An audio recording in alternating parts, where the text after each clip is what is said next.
वरती आंदोलन सुरू आहे। राष्ट्रवादीचे 2 खासदार आंदोलनाला भेट देण्यासाठी आलेले आहेत। निलेश लंके आणि बाळेमामा म्हात्रे या ठिकाणी आंदोलनाला भेट देण्यासाठी आले आहेत। बाळेमामा, सरकारकडून कोणताच प्रतिसाद दिला जात नव्हता, सरकारनं यावं या ठिकाणी अशी विद्यार्थ्यांची मागणी होती। मात्र काल जे.पी. नड्डा यांनी पत्रकार परिषद घेतली आणि आज दुसरी सकारात्मक बाब म्हणजे पंतप्रधान नरेंद्र मोदी यांनी सांगितलं की ट्विट करून संपूर्ण आपण या विषयासंदर्भात गंभीर आहोत असं प्रकारचं म्हटलं। एवढ्या दिवसानंतर सरकार आता कुठेतरी सकारात्मक वाटतं। आपण पाहिलं असेल परवा जेव्हा आदरणीय शरदचंद्रजी पवार साहेब आले आणि त्याच्यानंतर काल सकाळी ते पंतप्रधान महोदयांना भेटले, त्याच्यानंतर या सगळ्या हालचाली झाल्या।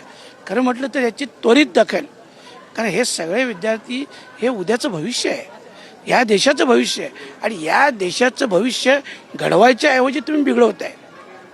आणि म्हणून याच्यातून खरं म्हटलं तर पहिल्याच दिवशी मार्ग निघाला पाहिजे होता।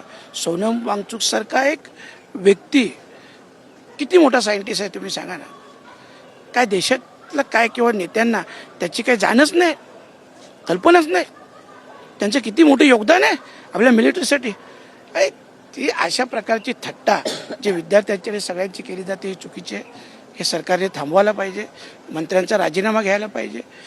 ज्या मुलांनी आत्महत्या केली त्यांना योग्य ती मदत व्हायला पाहिजे आणि ज्यांनी पेपर लीक केले त्यांच्यावर सगळ्या मुलांच्या आत्महत्या नव्हे हत्येचा गुन्हा त्यांच्यावर दाखल करायला पाहिजे आणि देशद्रोहाचा गुन्हा दाखल करून त्यांना लवकरात लवकर फास्ट ट्रॅक कोर्टातून त्यांना फाशी शिक्षा दिली पाहिजे। जे दिल्लीमध्ये घडतंय तेच महाराष्ट्रामध्ये देखील घडतंय। महाराष्ट्रामध्ये मुंबई असेल किंवा पुणे असेल ठिकठिकाणी आंदोलनं सुरू आहेत, परंतु त्या ठिकाणी पोलीस बळाचा वापर केला जातोय। मुलांना डायरेक्ट थेट उचलून पोलीस स्थानकामध्ये दाखल केलं जात आहे। जे दिल्लीमध्ये सुरू आहे त्याच पद्धतीने मुंबई आणि महाराष्ट्रामध्ये सुरू झालं। बघा हे जे सगळं चालू आहे, किती दिवस तुम्ही पोलीस बळाचा वापर करणार?